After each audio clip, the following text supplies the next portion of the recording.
Bîstê mehêv de dewleta Türk û çeteyên pê re dixwaze ji 4 aliya ve êrişî Efrînê bike.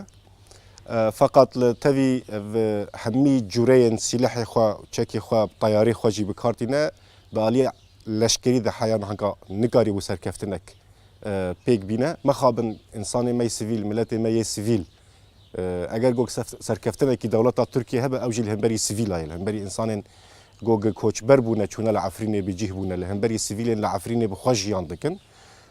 Eger serkeftinek kiribe li hemberî qetilkirina van sivîla serxistiye. Heta bilançoya heta şevê dîtir zêdetirî 66 insanê me yê sivîl bê guneh şehîd ketine encamê bombardûmana dewleta Tirkiye topbarana wê de.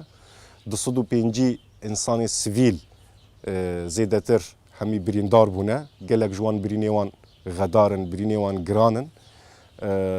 Dewleta Tirkiye bin pêkirina sûcê mirovahiyê dike. Raya giştî ya navnetewî gereke vê rastiya êrişa dewleta Tirkiye bizanibe.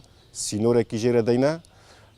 Efrîna gog bûbû wargehek ji bo hemî koçberên gog li Sûriyê jiyan dike berê xwedabûna wir ji hemî bajarên weke Idlibê, Humus, Hemayê, Dêra Zorê, Reqayê gog çûbûne li wê derê bicih bûbûn.